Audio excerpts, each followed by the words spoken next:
Bonica, thank you ever so much for coming to my kind of virtual barbecue. Yes, I'm excited. This is going to be fun. I'm waiting and excited for the questions you throw at me or my whatever I throw back at you. Yeah, I'm thinking that there's going to be a lot of stuff you're going to throw at me because, you know, I've seen your social media presence and I've seen you on a few things before. Uh-oh. Is that going to cut me in trouble? So, how's life in? Are you in Nebraska? Yep, I'm in Nebraska. Yeah. Okay, how's life in Nebraska right now? Are you okay? No lockdown life, or So honestly, I feel bad telling people, but it's kind of always been okay here in a way. Yeah, gyms closed down. Technically, the gyms I go to, they weren't closed at all. Mhm. But I didn't go. Like one gym, you were only letting 10 people in the gym at once, including employees, and you had to get a workout done in an hour. No powerlifter was going to do a workout in an hour, so I didn't Yeah. go. But my other gym that I go to, so like there's local corporate like Genesis and Planet Fitness, Anytime, um, like other gyms. And they found out that my gym's a personal owned gym, but it's huge. And those people kind of flock to it. So it's like, I don't feel like working out with a whole bunch of new people. I'll just kind of wait it out. And then I guess in May, a gym that was only allowed to let 10 people in, Mhm. then they were able to open to 50%, which is what the gym is always at anyway. Okay, yeah, Uh, yeah. amount of people in the building, like whatever the maximum occupancy. And so then I started going back there because I don't like huge crowds. I really don't like that. So, but typical powerlifter. I Yeah. think I think most of us like, even though we go to competitions because we're like, this is my other family, but secretly we're all a bit introverted. Yes. Oh, I am an introvert. I am. People obviously I doesn't don't act like it, but I am. Like my younger years in life, I was severe introvert. I didn't talk to people or. So yes, I'm a 180 with it. Mhm. That yeah, I'm an extrovert, but I'm still an introvert. Like I chill at home a lot. Mhm. I just go do things by myself. So I'm like I'm both. I'm a cat. So, You know. was it? Was powerlifting something then that like pulled you out of your shell? No, actually, what made me become more extroverted was my first job. Okay. My first job, I worked at a gym. I didn't even let my boss or coworkers know that I was a serious competitive power lifter. Like when I was like, well, this is like when I was a kid, younger years. Yeah. And then they found out and they're like, what? They're like, you just competed this past week? And I'm like, yeah, that's why I needed the day off. Like, I didn't even tell them that I was competing, that like I needed the day off to go compete. I don't know what excuse I said. I don't remember, but I didn't even tell them. And then they're like, did you win anything? Like, yeah, I got a trophy, medals. They're like, bring it. And so they made me bring it to work and they like plop right on, because I was a front desk girl, and so they plopped it on the counter so everybody could see. And that's what kind of made me like become more open and Yeah. like All right. extroverted. All right. So it kind of like forced your hand. Yeah, it did. That's pretty. I was looking at. I always like to have a little look on open powerlifting before I do these. I Oh should gosh. say, I need to apologise for wearing a vest because Why? it doesn't. It's not. It's not like the done thing. Oh, well, we accidentally started an hour early because I read it wrong and got ready at the wrong time. So, But what we are having in the UK, we are having a heat wave today. oh, I don't recall it ever being 30 degrees, but it's like 31 degrees today. So I know it's hot, but I don't know. I'm bad with Celsius. I'm of course I'm a Fahrenheit girl. let's just say it's like Thailand hot. Okay, well it's hot here. It's in Fahrenheit. I think it's in the 90s. Let's look. Let's look. I think. Let's Oh, check that. oh, it's going to be. Oh, it's going to be later today. Right now it's 81. So you got Yeah, you got a bit more to get. Yeah. So yeah. I am dying. Ooh. That's why we got to Um, have all our fans on us. Well, that's why I got to have my. It's actually tequila, Oh, tequila and ice. nice. I have this crappy seltzer stuff that I thought would be good, and it's not. I got way off track. Oh yeah, yeah, yeah. Okay, I go off track with. We went off the bean path. Okay, we'll get back. We'll come You, back. Yeah. there was a big gap in your years Oh, in your yeah. Yeah, powerlifting. there Yeah. was. Yes, there was. What? Uh, Tell me like the my, story there. well, honestly, like I met a guy and I moved here to Nebraska. Hmm. And just for 5 years, I just didn't lift. I didn't compete. I was just doing school and work. And then eventually got married. And then I was like, I'm tired of not lifting. Like, I want to Hmm. lift again. And I was even working at a gym and it wasn't working out because I was doing multiple jobs at work. And like, you know, it's just like, I'm tired of this. I want to work out. And then I just started working out again. And then the people that knew me from my past, they Hmm. saw that I was doing posts and whatnot and getting back into working out again. And one of them was Priscilla Rivik.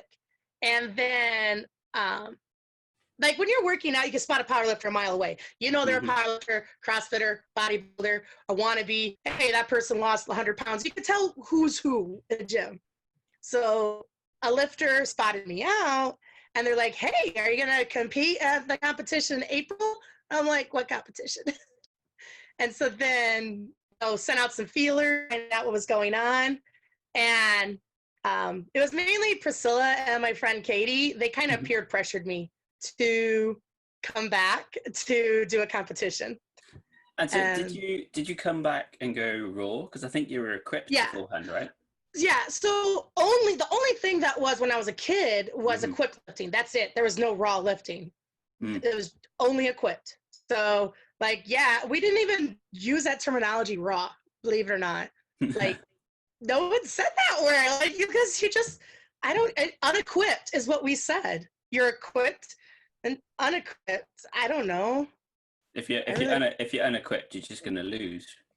well, like, but nobody lifted unequipped. So it's just like while training, I'm like, oh, I'm lifting unequipped today.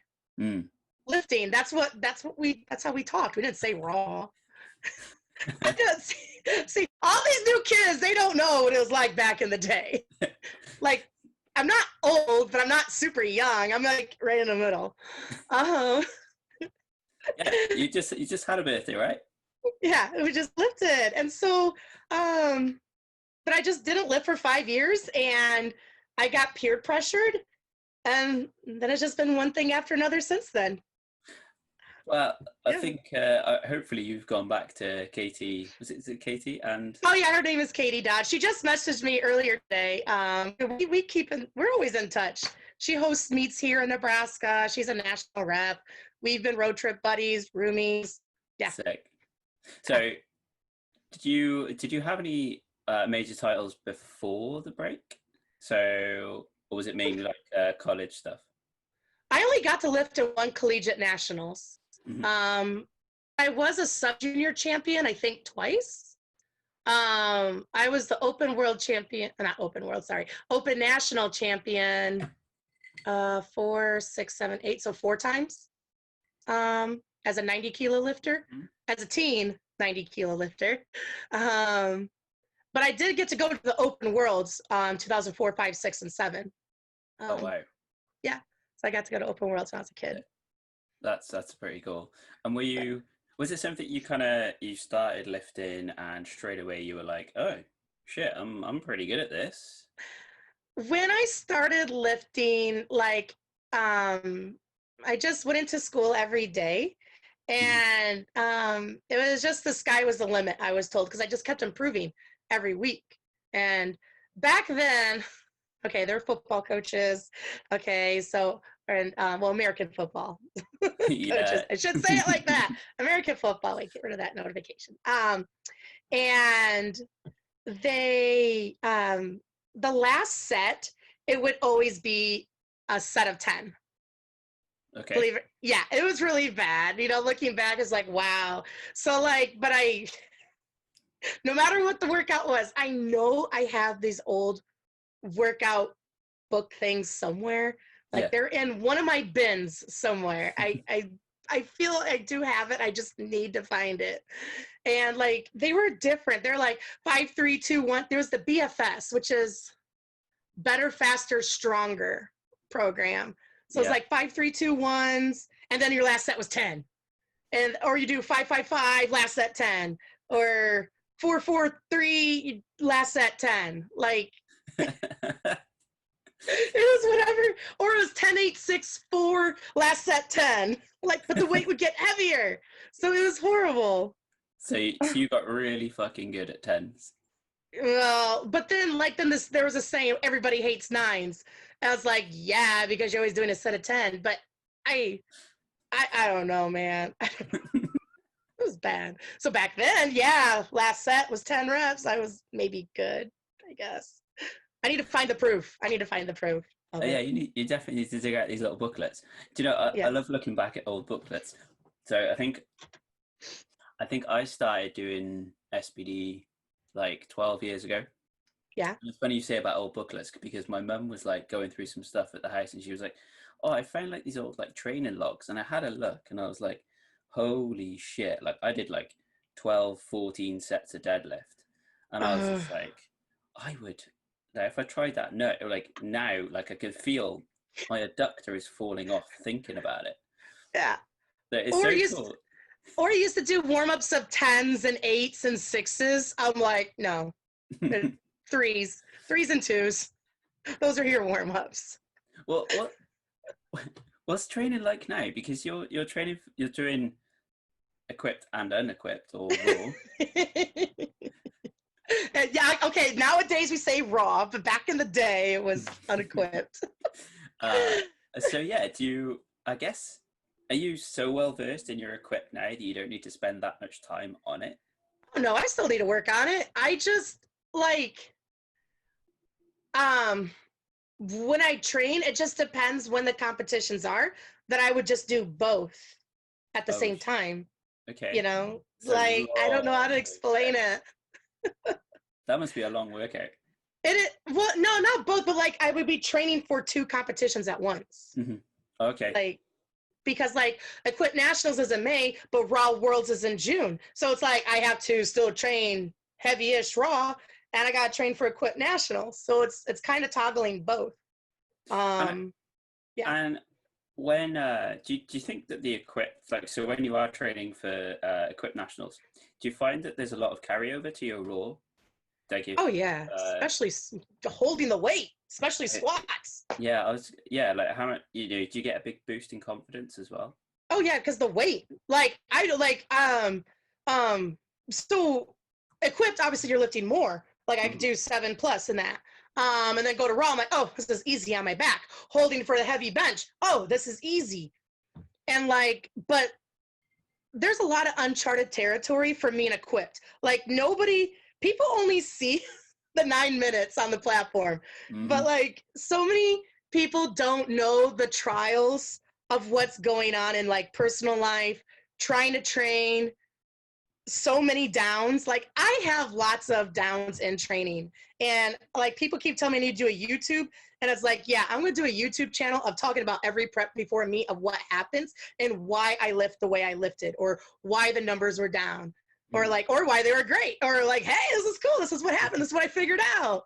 But like, but equipped, I I have not truly maxed equipped at all, Mhm. in my opinion.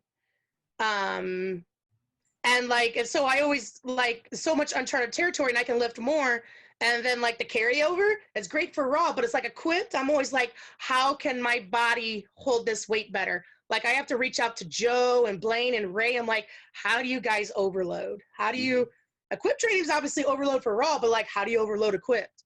So it's like there's carryover for one way, but it's hard to get it to the other way To get to it back the me. other way. Yeah. Well, you know, when I was watching your lifts, like you, all of your lifts, you lift with such precision. Like sometimes with equipped lifting, it can be a bit ragged. Yeah. Yeah, I But agree. there's little difference between yours. There in is. in the execution. Yeah, yeah. Like watching your Yay. equip, you're not like it's not like watching your equip thinking, is she fucking it in depth? Is she in depth? You Oh, just hell like no. you're just like, I'll just sit back. Oh, she's hit depth, cool. So it's definitely something that's going right. And is it like, do you find you have to add with equip? Do you have to do you do lots of repetitions in a suit, or do you tend to stick at like 1, 2? Mm-hmm. I'm not doing 5 million reps in a suit. That is so exhausting. Getting everything on and the knee wraps. And I tell my, like, whoever's wrapping me, I'm like, dude, we're only doing 3 sets or 4 in these knee wraps. That's it. I ain't doing no more. No, we good. uh-uh. like, um, so like the difference of just like, are you talking about like my styles of lifting Yeah. or, Mm-hmm. well, um, whenever I train in the gym, like this is what I've been preaching so much to people and like catching them like on like one of my pet peeves that maybe we'll get to later. Like I just catch people doing stuff. I'm like, why do you do that? I'm like, will you do that in competition? No. Then why are you doing that in training? Like it's more than just the weight that you're training to get stronger. It's your technique, your timing, the precision. It's all your habits, they carry over to the platform. So when I train, it's a competition. I train like I'm in a meet. Mm-hmm. So like Yeah. I do the walk-ups, I time myself, I just have everything ready. I'm all suited up, wrist wraps on, everything before I touch the bar. Like, so I guess that's why it looks clean, I Mm-hmm. guess. And then like I always like squats, always hit depth. Like, no, I'm not gonna I did get red lighted at Worlds. We're like, what? No, it got overturned. It got overturned. But I was like, really? Why'd you red light me? And then like I actually did have to talk to the referees to teach how to like judge bigger women. It's like, dude, like we're hitting depth. Screw you. But yeah. Sometimes it could definitely, yeah, it definitely gets harder. The harsher. well, the bigger, but you could like you just have to know what to look for. And they're just treating us like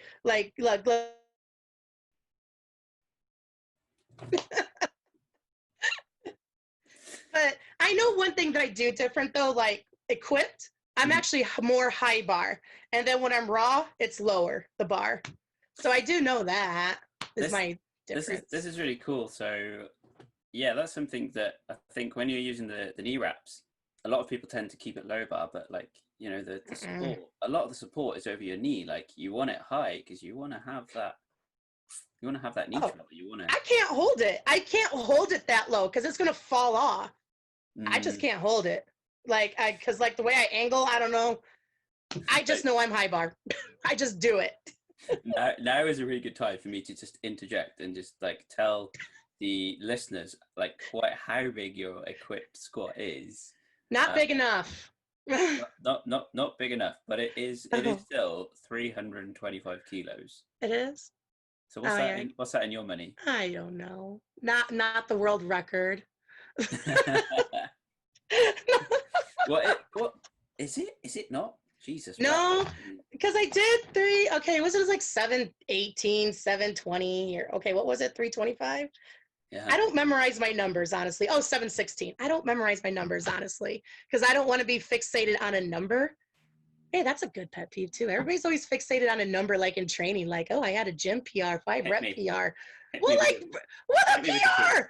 Like that was a 5 rep PR. Cool. I don't care. Keep training. I'm not going to record like a 3 rep PR, 2 rep PR, 5 rep PR. Like, sure. I hear you on that. We're in a different time, right?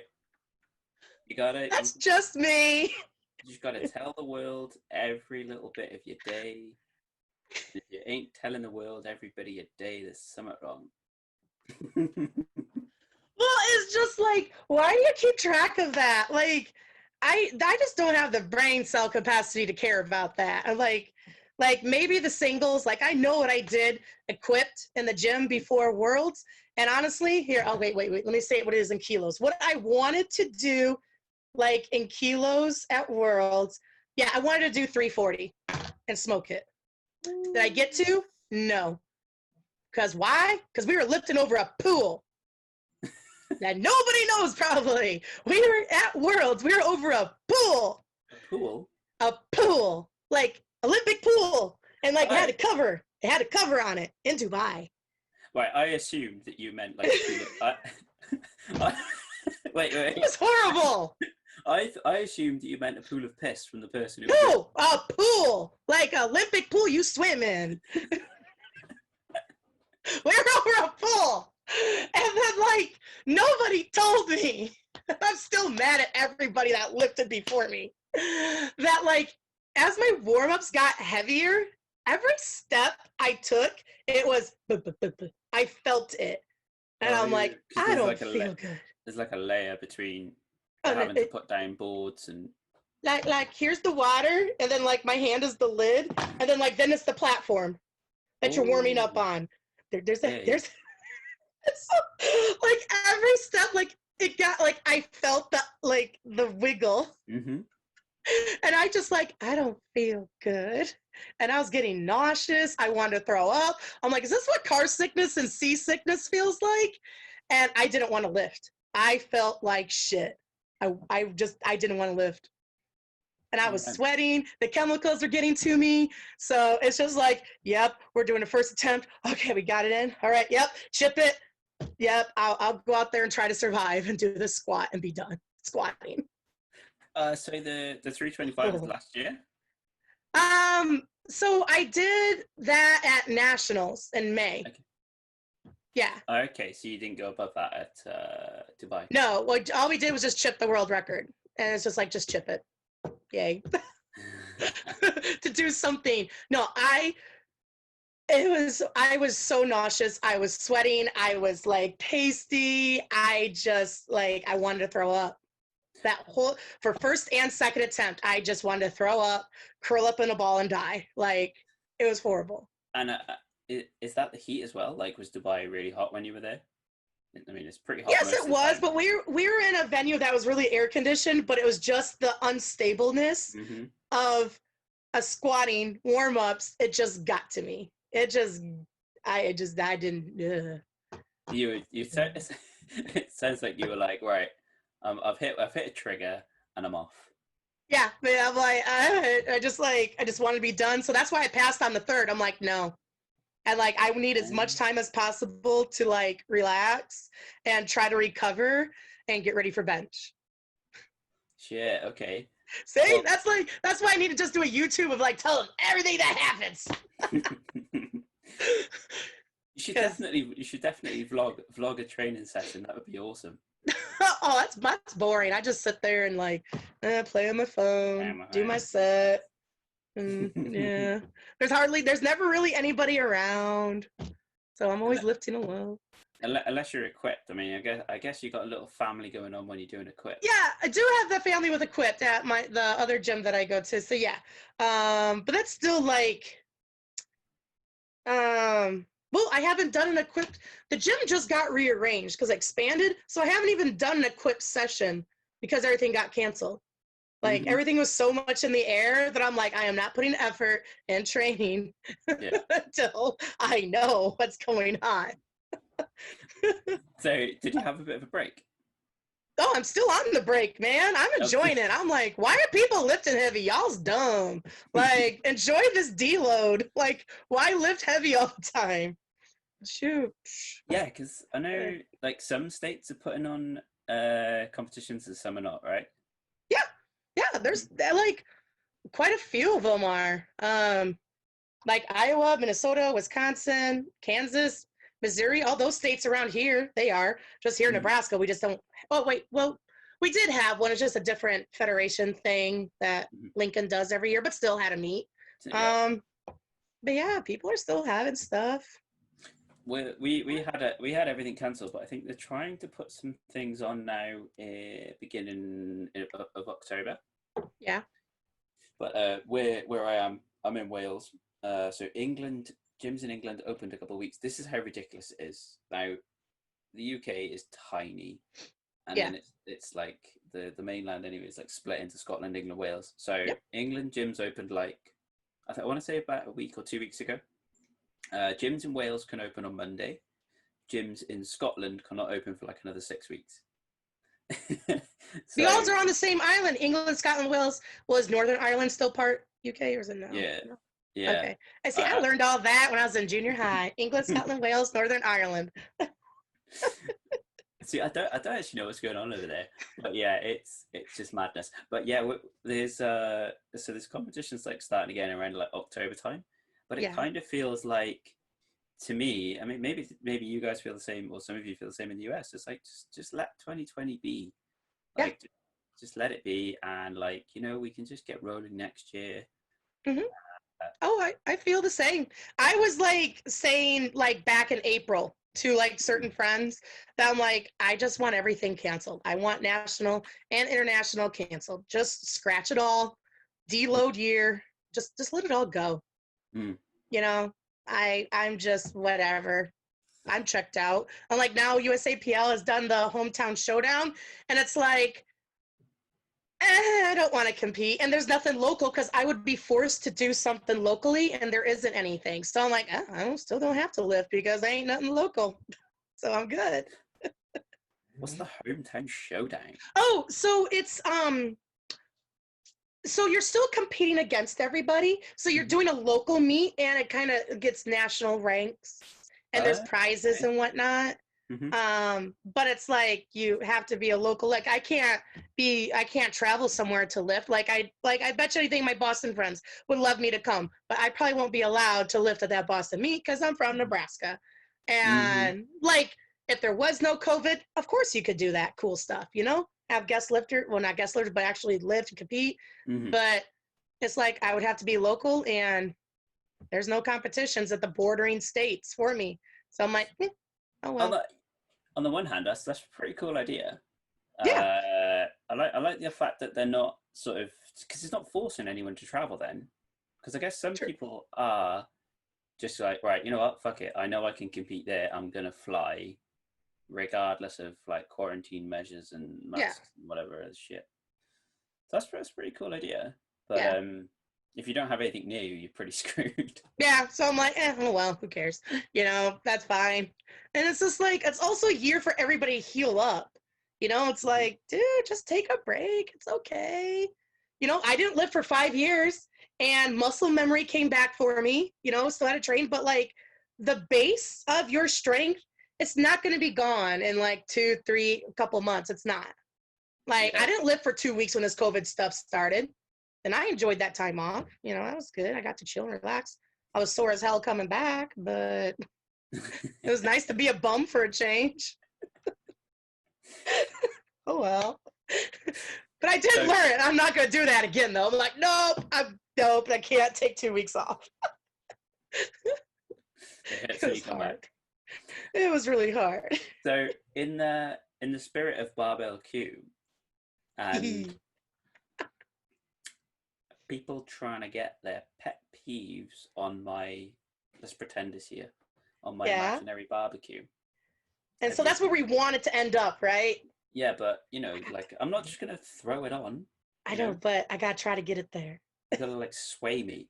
Okay. The downside is I'm pretty shit at keeping things off, so I'll do my best. Oh, okay. I don't know. What should I start with? Uh, Hmm. let's. If you got anything lifting related, Oh yeah. Okay. there's Um. it don't have to be. A lot of people Oh, come it on this and they're is. like, "Oh, I got this lifting thing," and I'm like, "Fucking nobody reads. It's fine." Oh, it is a lifting thing. Okay. All right. Hit me. So when people rep on deadlift, why do they pop it down, pop and lock it, drop it, pop, block down? Like I mean, the millisecond, like block a boom, chicka boom. I'm like, why are you doing that? And like I purposely ask people in the gym, like, why do you train like that? What does it do? You I'm just saying. do you mean the CrossFit deadlift? Well, sure. A lot of Uh, lifters post their deadlifts. Here's my 3 reps, and it's you lock it and down. Like then they slam it down. Like, why do you do that? And like to get my reps done, why are you rushing your set? I'm like, and then it's also you don't get a down command that fast in competition. So why are you training your body to lock out like that? And then I had people think, they're like, oh, you're right. I should hold it longer. Mm-hmm. Like, I left you speechless. I did a 2-side conversation by myself. Mm-hmm. Bonica, fuck's sake. I'm supposed to keep these things off. And this is one that I would have. It's my pet peeve. I would have voluntarily put this one on myself if somebody had asked me what mine was. Oh. So my thing is, I'll go like, hey, what are you doing? You go, I'm doing deadlift. And I'm like, okay, let's break that down. Dead, lift. It equals dead weight is lifted. Mm-hmm. When you bounce it, it ain't no deadlift. Mm-mm. Mm-mm. No. But you're totally right. Like you got to train how you're going to compete. Like you do in every other sport. You know, even though for me, like powerlifting's like beauty is in its simplicity. Yes. Like you did or you did not. Yes. like that's what really drew me to it. Is I was like that, like before I was powerlifting, I kind of had these things of like I wanted to go into bodybuilding, and then I was just like, holy no, I don't. Like that is such a gray area. Like who's looking at me? Like that's going to be the defining thing. And then I gotta pose in the mirror. Gotta make sure everybody's looking. Lift your shirt. Look at the abs. Mm-hmm. I still do that. I just make sure no one's looking.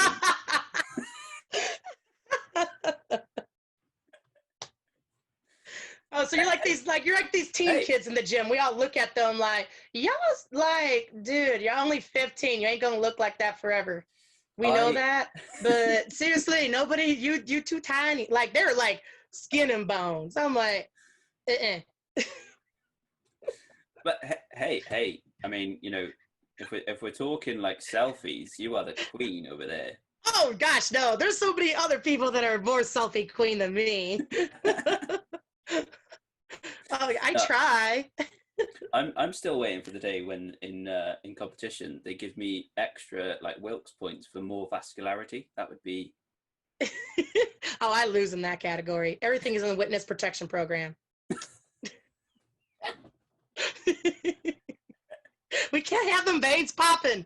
Nurse, let me see your veins. Okay, good luck. Actually, I know my right arm's good. You get the gimpy one.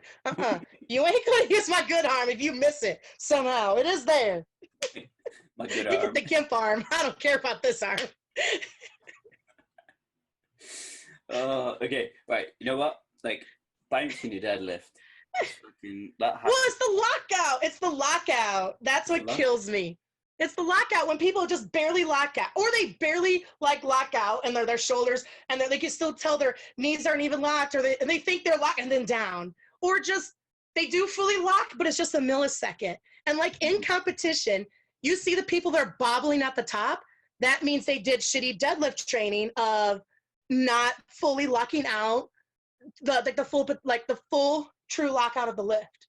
Mm-hmm. And those are the ones that would like bobble. Oh, can't hold it. Or they missed the down command and they set it down too soon. I'm like, those are your pop locket deadlifters. I love pop locket. I don't know. That's what I call it.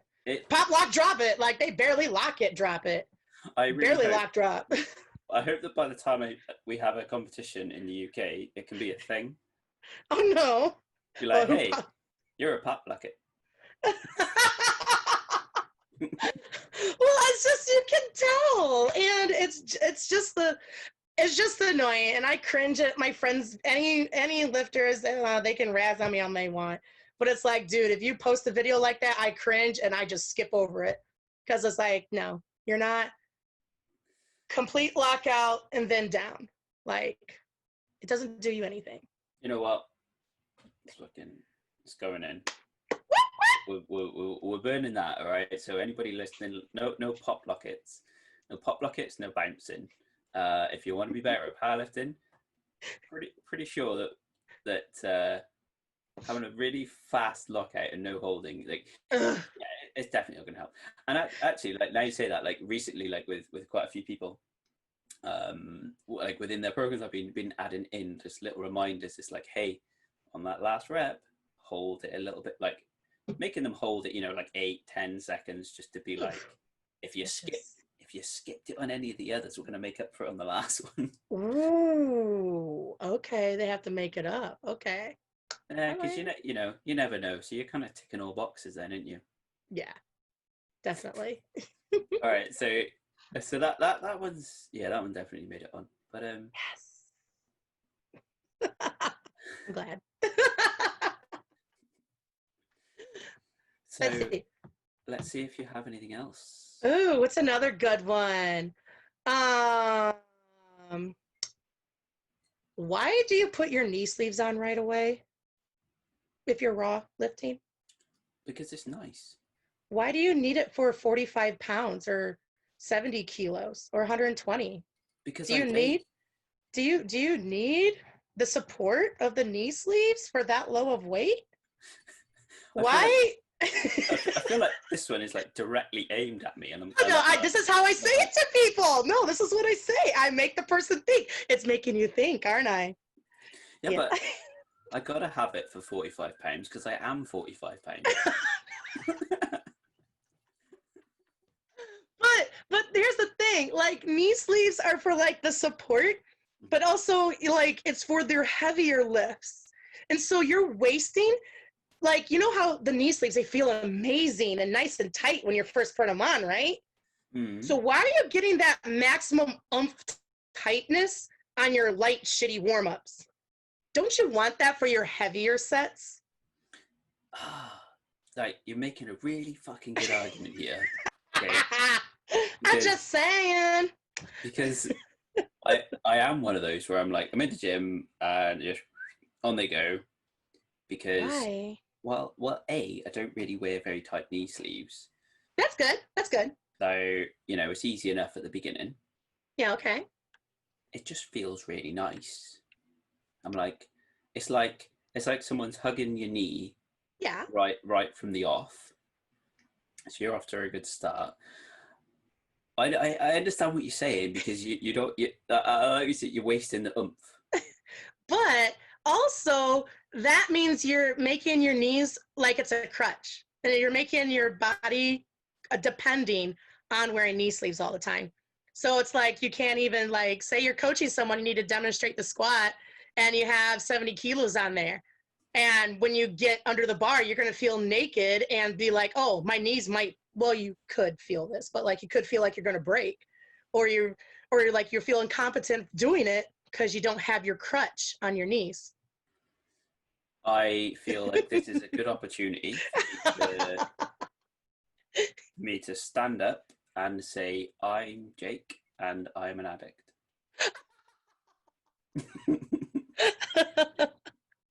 I'm just saying. I'm giving good tips. I So, don't put them on right away. I put them on, the way I put my knee sleeves on is different from Ray. Everybody likes to put them on the Ray Williams style. I don't. mhm. Um, like, yeah, mine are they're not over my knees. They're over my shins because my body heat is loosening them up. So I Mhm. can put them on for my heavier lifts. Yeah. So, hang on, let me just get a calculator. At what point do you put them on? Well, uh, it's hard to answer that. So right now, my I'm doing volume training. I'm not even going that heavy. Like what are my sets recently? Hold on. I always take Mhm. a screenshot of my. So like right now I'm only doing 185, 175 on squats right now for working sets. So it's light, but I'm doing 5 sets of fives or 6 or 7s. So I'm putting them on. I don't put them on when it's that weight with a normal, if I'm saying I'm going to go to, I think kilos, 227.5, 500. Mhm. So, but because I'm doing volume, my knees need that protection because I'm doing so many reps. Because Mhm. there's a workout I didn't, and I felt like shit the next day. I'm like, okay, we have to wear them when it's the working sets of doing all those reps, all those sets and reps. So I put them on Mhm. when there's lots of volume. But when Mhm. it gets to my normal heavy training, like I will put it on when it's like I prefer 185. And I think that's around 4 something. Yeah. Mm-hmm. Yeah, And that's just doing it for a single. And but I do big jumps. So it's like 400, 450, then 5. Mm-hmm. So, and then it's my heavy sets. So it's not that many, but all my stuff below that, or actually some days they'll be 450. I forget to put them on all the way. And then maybe that Right. 450, I'll put them on. So like, so that was hard to answer because I'm like, you have to think of the volume aspect and the normal, hey, I'm Mm-hmm. in a training cycle aspect. So there's 2 sides to it. Yeah, we're at like a Mexican standoff here, right? Because there's you, there's me that is like I love to wear my sleeves from the get go, and then there's the other me who's now split over there, who's going, well, she's talking perfect sense here, and so we're at this like weird conjecture where there's 3 of us, and I'm like, I gotta keep summing off the fucking barbecue today. Just saying. I just saying because then when you have your knee sleeves on for so long, they're all sweaty and they're baggy, and you're trying to pull them up before your working sets. I'm like, if you didn't put them on right away, man, they'd be sticking like normal. Just saying. Right, right. Listen. Ready? Listen, Linda. Listen, Listen, Linda. Linda. I love that video. Linda, listen. No, you're listening. Listen, Linda. Linda. Okay, I'm gonna that one. I am gonna save from the barbecue because sleeves SBD by the way, the best. Are my best friend when I'm training. Therefore, I wish them to hug my knees from the off. However, anyone listening, I will say that does make a lot of sense. That you want to save a little bit of the oomph. Mm-hmm. That's the real golden nugget that people can take away from this episode. You know, if nothing else, they hear, don't put your knee sleeves on until you're at like 80% for some extra oomph. Yeah, or it could be 75. It's just, it depends on like your lower, but it's just like I said, it's a crutch. And so you're teaching your body that it needs to have that to lift. But I will say something that you should put on right away that I do are the elbow sleeves. I do put those on right away because I would have elbow issues and bicep issues. And the elbow sleeves prevent that, and then I'm fine. If I don't wear them, like if I'm doing, especially this volume, then I'm shot. And that's why the sleeves are there, is for protection and help keep everything warm, the joints happy. Okay, so are they a real staple in your training then? Like, Yes. would you wear them on just squat or bench as well? Nope, squat, bench. I wear them on. I just keep them on for deadlifts too. I just leave them on. I just leave it on. Because they're nice. It feels like someone's hugging your elbow. No, because they just really stinky, and I don't want to smell the stinky while I'm deadlifting. So I just leave them on, and I'll just like, okay, we'll do it, air out, and then drive home. So so the cool thing with these pet peeves is they've actually turned into Bonica's top tips. Yeah. Yeah. All right. Yeah. Have you got another? Wait, have you got another training or non-training for me? Well, it's just gym stuff. Like, well, here's or competition wise.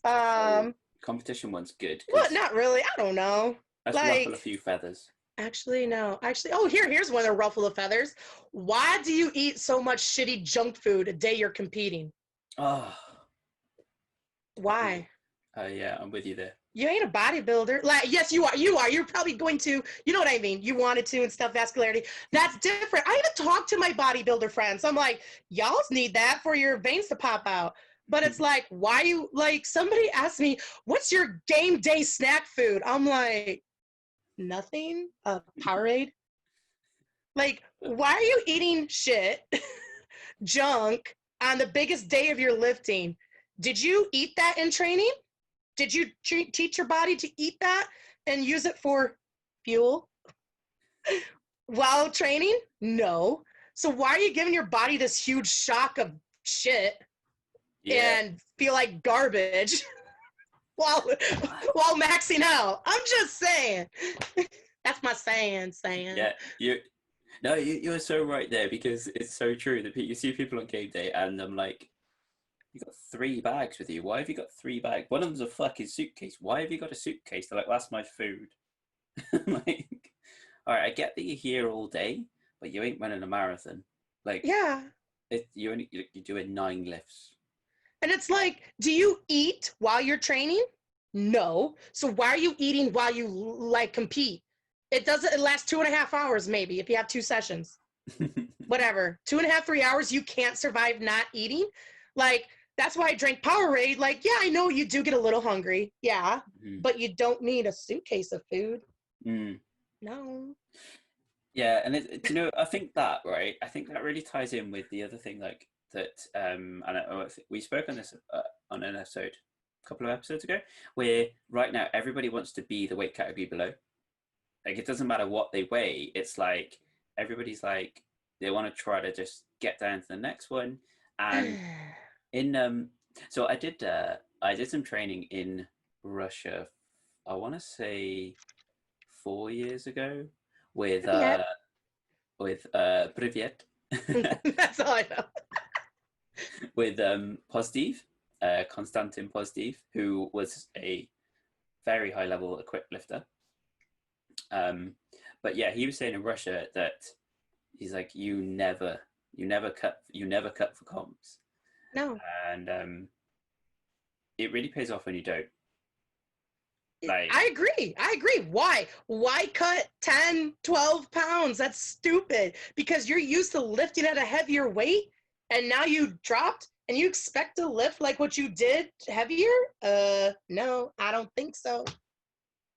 and I think then, yeah, like people rock up on lifting and they're like, well, I've been dieting for a while, I've done a walkout, so it's time for my, like, I don't know, whatever snacks they're having that are like a lot of snacks. No, no, no. No Powerade. Like if somebody's like if it's a long competition, one that I didn't expect, that I didn't know was the Arnold a couple years ago.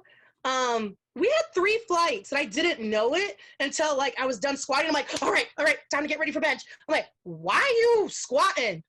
Like I was so confused. And like the group, well, at that time I didn't know, flight A was warming up. I'm like, what are you guys still warming up for? They were like, there's a 3rd flight. I'm like, what? And I didn't know. And I was like, and then like after bench, I'm like, I'm hungry. Mm-hmm. Because I didn't know. So like if it's a long competition with 3 flights, okay, I get it. But 2 flights, nah, you don't need all the junk stuff. You, flight, yeah, because I Well, you mean, can have a little bit, like, okay, not like a suitcase, like you're saying, like your friend had a suitcase. You don't need a suitcase, like, but don't be like a good snack, like a banana. I see people with bananas, okay, brownie points right there. That's cool, mm-hmm. But it's not like gummy worms and Sour Patch, and that's what I mainly see are those 2 things. I'm like, bleh. Yeah, all right. Excessive, like, particularly like shit food. Yeah, that's what I'm talking about. The bad foods. I'm like, you, like the person you've always been eating so clean and dieting maybe, like, okay, a person has to cut like 5 pounds, 2 kilos, 2.5, okay, that's okay. Mm-hmm. To me, that's okay, but not more than that. But like, so you're eating so clean and all of a sudden you're giving your body this rush of junk and it's freaking out and you're expected it to perform well. No.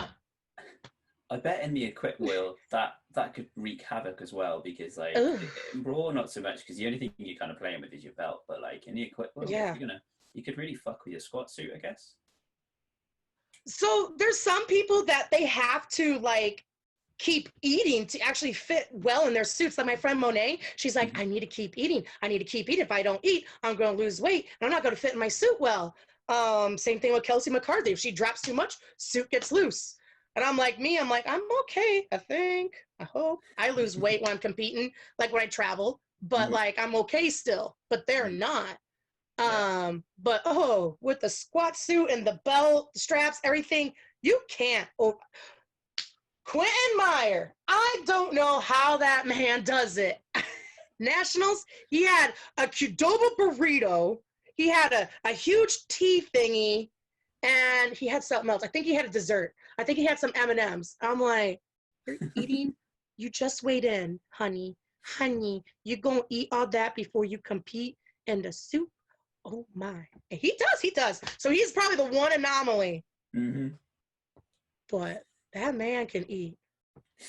So the other thing that I think you like is Pokemon Go. Of course. Yeah.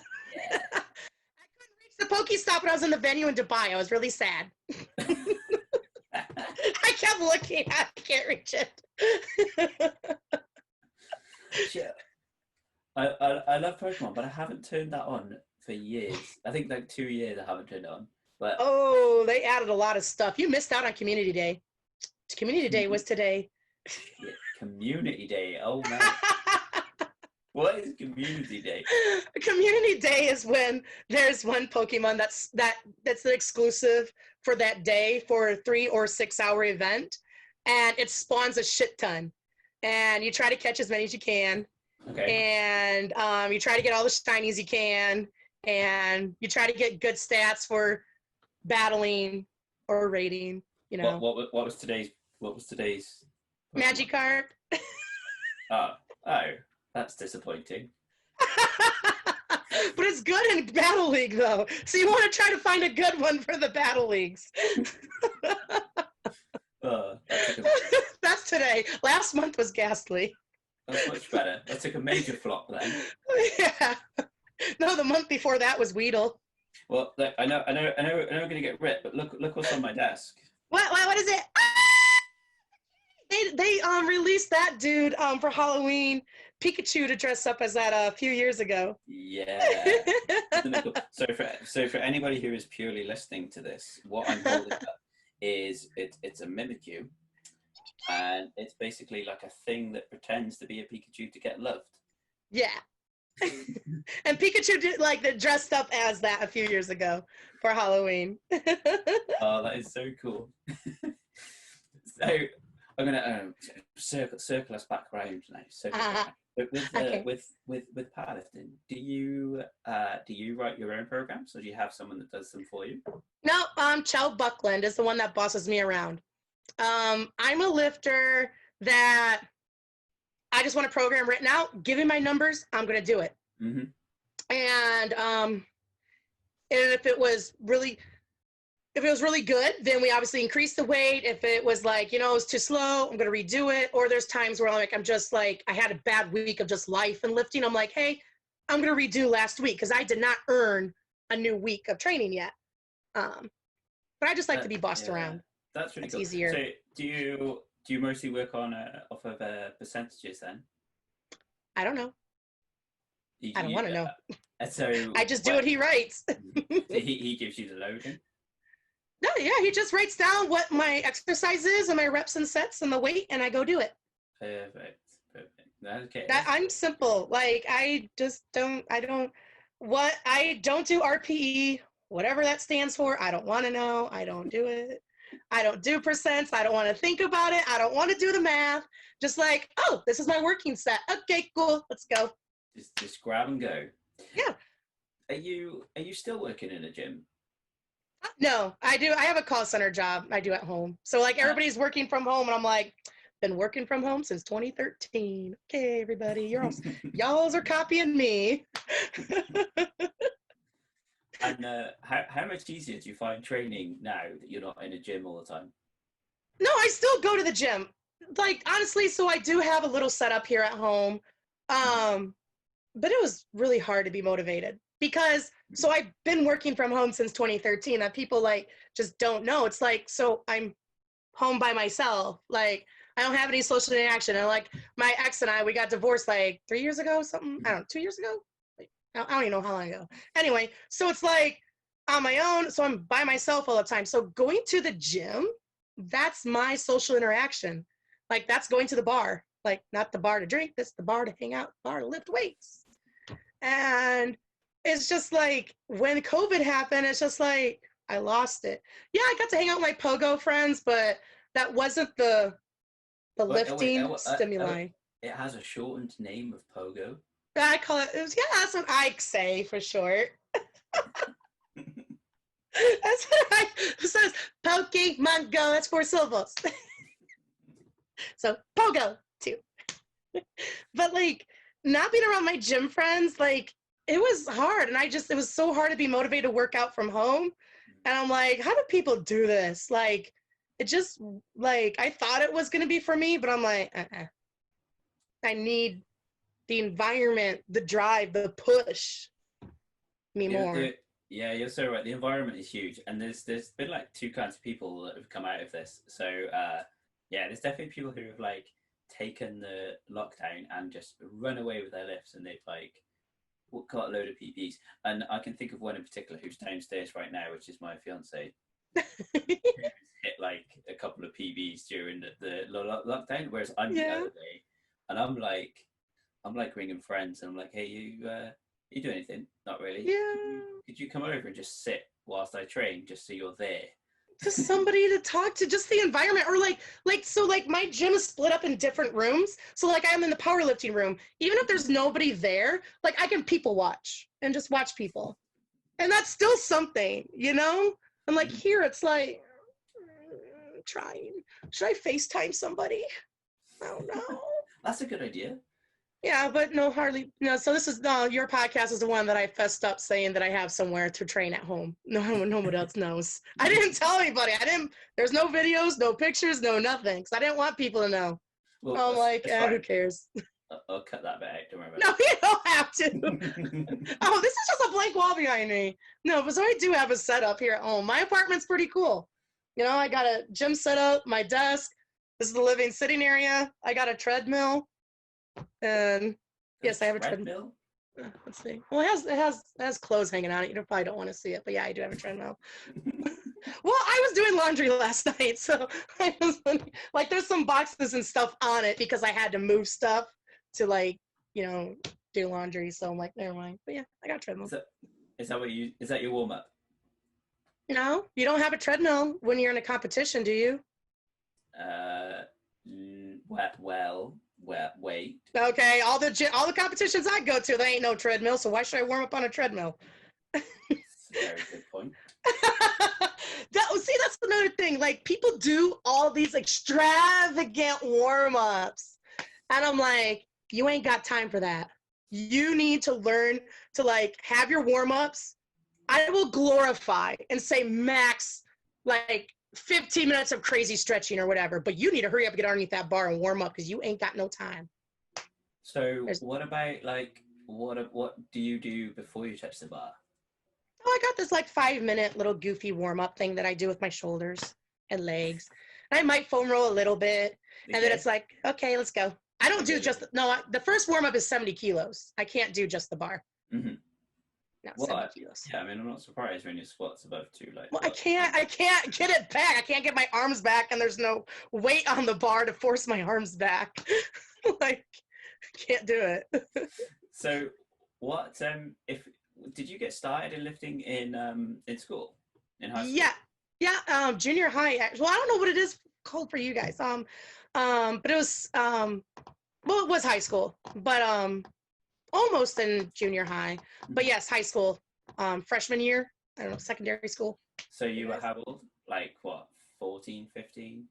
I was 14. 14, yeah. So for us, that's secondary school. So you'd have been maybe I think over here we would call it year 8 or year 9, perhaps. Yeah. Well, it is freshman year. It's 9th grade. Okay. Yeah. And is that part of the PE or the physical education in high school at that point? Or is it you were like, nah, I want to give that a go? No, so well, I think it was to start lifting weights in freshman year. Honestly, for the freshman, sophomore, junior, senior, it was only, you didn't get to have, believe it or not, PE every year, believe it or not. But for me, I started lifting weights because I didn't make the volleyball team, because I didn't fit their standards, their little imaginary checkoff list, not just the actual tryouts, but there's also a secondary list that you have to meet their quota. Okay. And so I didn't reach that quota. And so I cried, of course. I even cry nowadays, like especially World Games training. I cried a lot. Um, That was and was that Dubai? no, World Games was Poland for the World Okay. Games. Yeah, I cried a lot during that training cycle. And but I cried home to my mom, and so went to athletic director, and it was either cheerleading or powerlifting for something to do in wintertime. Mhm. Because the years prior I did volleyball and I was like one of the best players, but for high school it wasn't good enough. I didn't look the part, you know. Okay. That was the So imaginary checkbox. Okay. yeah, oh yeah. You basically, so I went to a small school.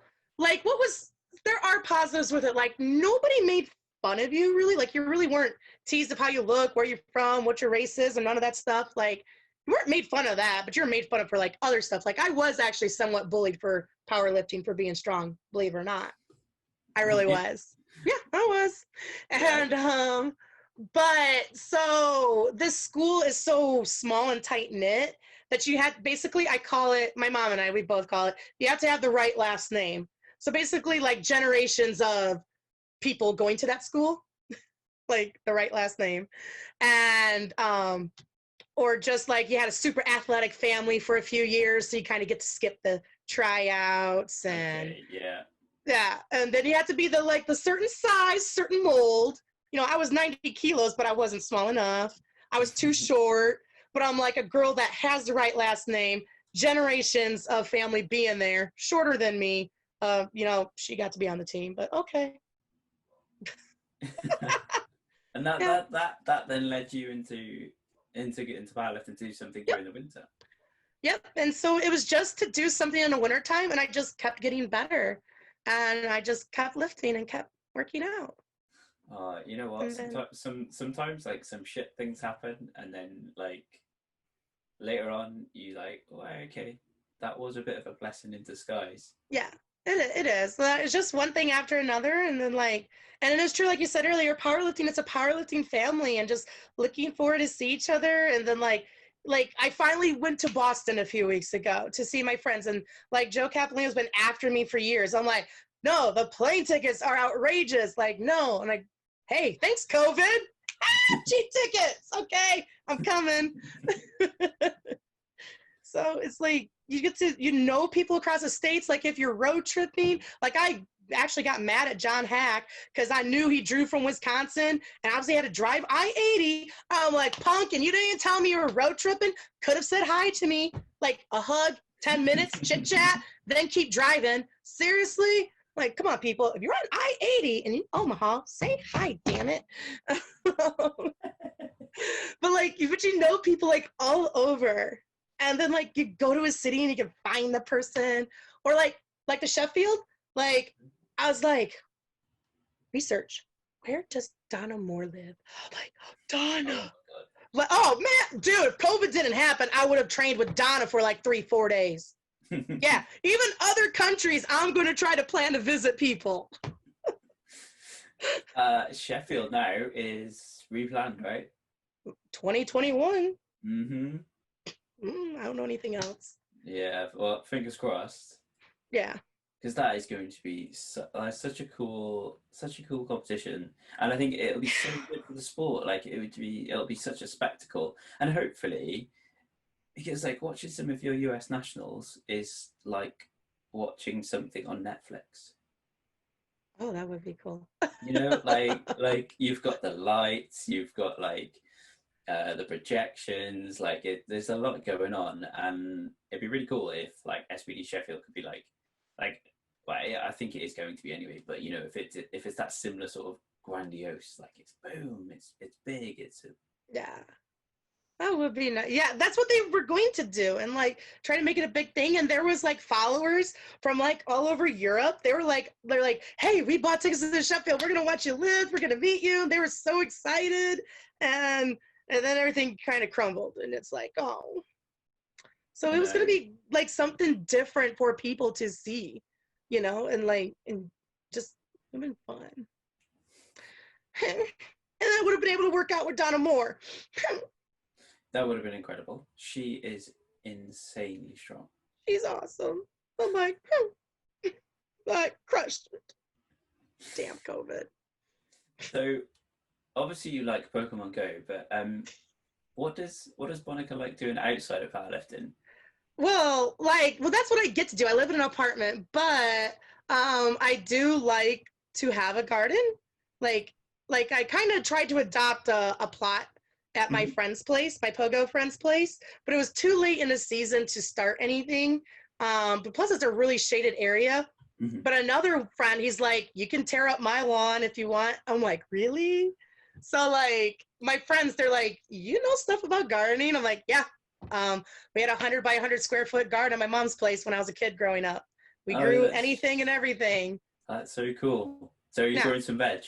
No, well, I live in like this apartment. I don't have anything. It's Mm-hmm. you just like we don't get to have a plot of land with apartment here. Like I guess like I have ledges. Like somehow maybe I can try to grow some like herbs or something. I don't know. I So, don't know. um, It's not the same as a garden outside. so on that, like 2 weeks ago, right, I went to my auntie's farm. So my auntie has got a farm, not maybe about an hour from where I live. Oh yeah, it is huge. So they do potatoes, wheat, linseed, and rapeseed oil. Mm. And my auntie, my uncle, my grandma. So my grandma she turned 90 last year, right? Wow. And this farm life is just incredible for the body. So she just turned 90, and last this Monday actually she had a knee replacement surgery. Oh yeah.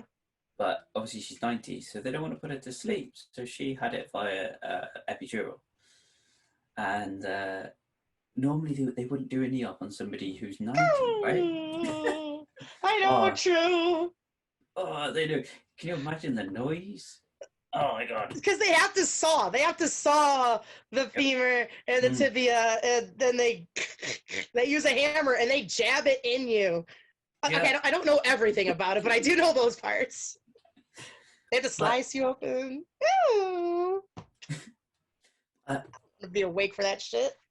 I mean, but the whole like growing your own stuff, and like I mean that's like an extreme bit, you know, like their farm is enormous, but even when you're growing your own stuff, like it's so good for you mentally.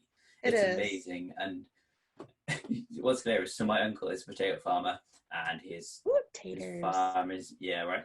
But my grandma has her own little plot in their back garden, and she was showing me that. She was like, oh, I grow potatoes. And I was like, um you grow potatoes? She's like, yeah. I was like, but you live on a potato farm. She's like, It's ah, her own.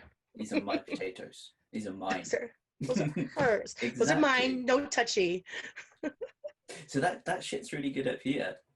It You got is. you have to have that. You have to have that thing that's like, no matter what you want to be really good at, you have to have that thing that's outside of it, so Yeah. that you can. Because if you eat, sleep, fucking drink, and everything, that one thing, like it's not gonna last long. No. But like I like flowers as well. So it doesn't even have to be food. Like Hmm. I love flowers. And so like I just like I go to somebody's place. I'm like, oh, you got this flower, this flower, this flower. They're like, uh-huh. I don't know. Wife bought them, girl. I don't know what they are. Something. Blah, blah.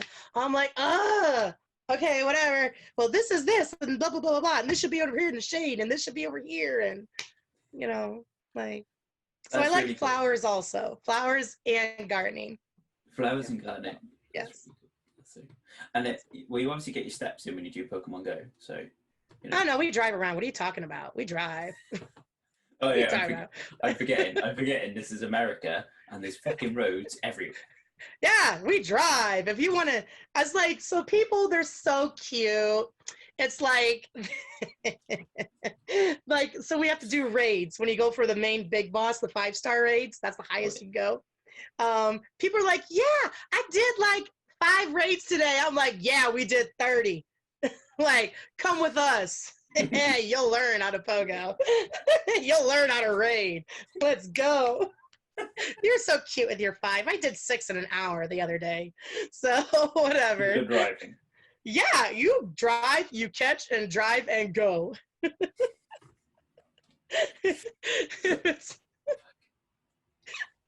I leave you speechless. I'm doing good. You really do. So, so what's next for you?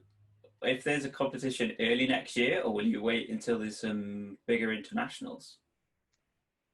I mean, I'm just will going you? with the flow. Would you have? I Would you have to do a qualifier? um I mean, I'm assuming like if you would have gone to Worlds this year. we that was the thing. Oh my gosh. So Worlds was being scheduled a week prior to our Raw Nationals. And then like honestly, yeah. So it would have been back-to-back competitions. And so we had a chat in our Instagram for everybody to message and say their thing. Some people were saying they weren't going to compete, and some were saying they were. I was going to be one of the dummies that was going to compete back-to-back weekends because it's like, well, USA Powerlifting said that they would use our total from Worlds Mm-hmm. to, be in the rankings for nationals to not force us to compete. But then it's like your competition knows what they have to go for now. Mm-hmm. And you're not there giving them that push or intimidation or whatever it is. It's like it's not the same. Mm. And I already had a game plan. It was just like I was going to compete and I was going to fly right to Florida. Mm-hmm. I wasn't going to fly home. I was going to fly to Florida and then rest, recover, do some recovery lifting, whatnot, and then compete. I think I was the only one that thought of that. I'm like, you don't have to fly home. You could just fly straight there, but. And I guess in the last couple of years, have there been many people that are catching you up? Because you've been quite far ahead for a long time, right? But I guess Oh yeah, there's always going to be somebody coming out of the blue. Like my friend Becky and I, we find people on Instagram and such. And it's like, well, honestly, my total at Raw Nationals, it wasn't that great because I was lifting on a knee injury. And I was just lifting and doing what I could do. So, that's the other thing. Like everybody, I don't announce or tell people that I have an injury and compete. I don't do that. A lot of lifters do because they want the attention, but I don't. Because it's like, why do you want your competition to know your weakness or know that you're weak? You're the injured animal in the pack. Do you want the wolves coming after you? No, you're still going to look fine and do what you can. So much fire. It's amazing. I'm just saying. Like James Towns, I at World Games, I actually had an elbow. I don't know what's wrong with my elbow. There was something wrong. And I didn't tell James. Hell no. That's our world team coach. I wasn't going to tell him or Jeff. Because then they'd be like, oh, we're going down play. We're going to lower. You're going to drop 10 kilos. Fuck, no. No, I ain't stupid. I ain't going to say shit to you. I told him 2 years later. I'm like, hey, guess what? It's been a long time. I lifted at World Games on an injury. What? I did fine, didn't I? Yeah, but I don't care. Die. Whatever. You got to get ready for the next World Games. Whenever that happens. So qualifying. So we would have to go to nationals. So depending on when the Sheffield is, I'm not going to do the Arnold. I don't want to do that anymore. I kind of lost the fire. I just want to go there for the expo and see people and whatever.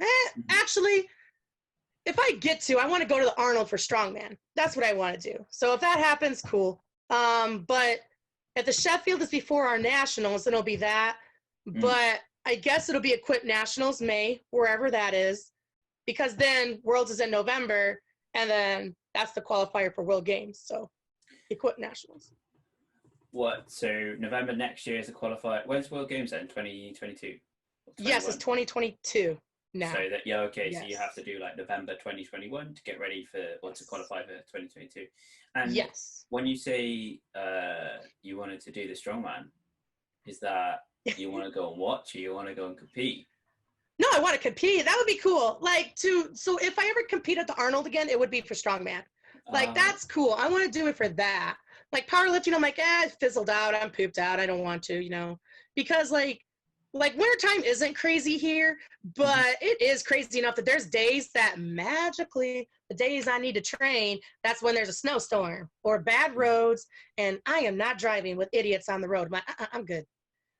Because it's all highway driving for me to get to my gyms, and it's like, no, I'm good. You know, I just got a little car. I don't have, if I had a 4x4 truck that all my friends tell me I need to get, okay, I would, but I don't have that. I got a little car. So, so it's like, training is kind of not fun. Well, now I got a home setup. I guess I could, but still, like, I'd rather Well, go for fun. yeah, but I guess you'd be bringing so much static strength to that like things like the yoke, like the farmers, like you'd probably blast through that stuff. Yeah, and so that's the stuff like I just never like done trial and error with yet. And so Mhm. like Terry Rady, I got to like see him in person, do like I was participant in a mini seminar, and I'm like, all right, how do I set up for yoke? Okay, this is how I do it. And I just kind of picked it up and went, and he's like he even said like, wow, you're natural for this. I'm like, sweet, cool. I Well, just need to do it. I guess I guess the yoke weights. I mean, are they going to be much less than your squat? Oh, yeah, I think like so at Strongman Nationals, um, what was the event that we were supposed to do? I think we were supposed to do the wheel or something. I Conan's can't wheel. remember. I think so. The Conan's. I can't remember. And then all of a sudden, so day of strongman, they changed shit. Day of competition, just let you know. And so they changed it to yoke, and I'm like, I've never done a freaking yoke in my life. How the hell am I gonna do this? But it didn't matter anyway because my knee injury, I couldn't even lift it, so it didn't even matter. So I didn't Okay. try it. But it was going to be, it was either 500 or 550 that I would have had to do. Oh. But the thing is, a power lifter, we do the squat. It's not pick up and run. So it's different. So it's like a total different mindset. Like, I can't do good mornings. I'm like, no, that's falling forward on a squat. No, I can't do that. I don't do those. I don't do those because I'm like, I can't do it. So, like, whenever I eventually want to train for yoke, like, I have to switch off that powerlifting mindset and have to learn to pick it up like a squat, I guess, hold on to that, but then have to run with it, like, or walk. So I really yeah I really like the yoke, but the cool thing with the yoke is that so one of the guys that I train is I'm gonna work this out in pounds for you because he weighs like It's okay. You can do kilos. It's okay. I can figure it out. I just can't go the other way. I suck at going from pounds to kilos. That's well hard. he, wa- he, Kilos wa- to pounds, I'm okay. he weighs almost 400 pounds Oh, dang. You're and big boy. yeah, but I'm thinking like like there's nothing that he can do that's single leg, but it would be valuable to do something that's single leg, and I'm like the yoke. Doesn't need to necessarily be that heavy, but when you pick up and you get moving with a yoke, you have to have single leg stability. Otherwise, that shit's going to hit the floor, and then you're going to hit the floor. So, Yeah. so Yeah. I think definitely like if you did have a little bit of a play around with it, like there's it's only going to benefit you. I think. I Yeah. think it's I think it's only going to yeah. Oh, I agree. The only bad part is like, I want a strong man person around to make sure I'm doing it right. I don't want to Mm-hmm. do it wrong. Like I call her my twin, Brittany. Brittany Barnes, she's a strong woman competitor in Texas. Like I could always bug her and send her videos. I'm like, am I doing this right? Like I could do that, but I feel bad pestering her because I already asked her a shit ton enough questions when I was trying to get ready for nationals. I already bugged her enough. Like, how do I do this? What do I do? So like, but that's my hang up also. I just believe in so much technique before weight, slowly learning how to do it. And I just don't want to do it wrong from the beginning. And Yeah. then, Do you have to qualify then a local then national to get to yeah, the Arnold Strongman? yeah. So you have to give first place at whatever local competition you do. Hmm. And that's how you get to nationals. That's it. Only the first place people get to go. And Okay. so when I came out of the blue, went to Texas because it was my friend's competition, I won. I kind of made this one chick. She thought she was going to walk in and win. Yeah, I showed up and I won. And I forced her to go to Oklahoma like a couple weeks later so she could get first place there so she could go to national. Yeah, she really don't talk to me because I beat her. There- um, there's the fire. yeah. And so when you're at Strongman Nationals, at least the one that I went to, the top three of the class, then you get to go to the Arnold. Or they were doing, no, wait, because Nationals was small. It was smaller because the Hurricane Dorian screwed things up and messed up a lot of people. A lot of lifters didn't go. I shouldn't say lifters, competitors. I don't know how they say it. So then they upped it to, like, if you had 10 competitors, the top 5 get to go. But the top 3 got, like, the pretty trophies and some other stuff. I don't know. I think they got a little prize. First place got a plane ticket to go to the Arnold. But so, like, if there was 12 competitors, top 6, there's 20, top 10 of your class. So it was half. The top half got to go last year.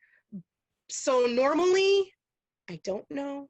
I assume maybe just top 3. If it was normal circumstances, I don't know. That would be some year if you did. That's what I was trying to do. Arnold Strongman. Equip Worlds. I tried. Then my knee got messed up on the log press. But like the week prior, that I moved, and it was a lot of stairs, and you know how you have normal even stairs, right? But like these stairs are long and not normal. That's what I hated this apartment complex for that I was at. And so like, you take like an extra step, you stutter. Like, you know what I'm saying? Like, so they were horrible. You can't go all the way. You can't go all the way to the next one. You got to take a little silly one. Yes. And so doing that for 2 days straight of just trying to move, and it was just a living hell. And then it was like 3 days rest, and then I was driving off to Strongman Nationals, and just my body was just mad at me. And yeah, that's what happened. It's like powerlifters are so fragile. Well, you did not see these. Okay, like it's those stairs, but then I also lived on like another. You had to go up another flight, so it was like, it was bad.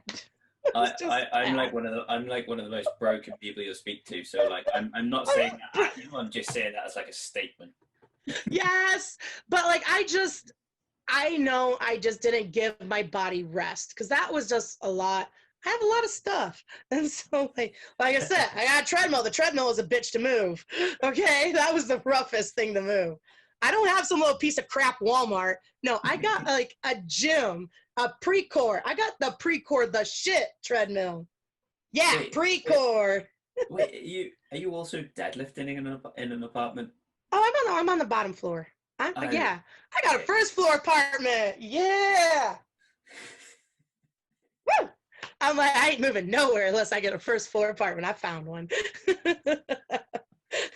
If you're deadlifting in an apartment and you're dropping like 250. Oh no, I built a platform. Like, so no, it's a 2 pieces of plywood and then the rubber mat on top. Oh. Yeah. No, I built a platform. Yeah, this platform fits in my apartment. That is so sick. It's an L shape. My apartment's weird. It's an L shape. So like, that's why I like this. The door, platform. My office area, and like I have like a closet for clothes.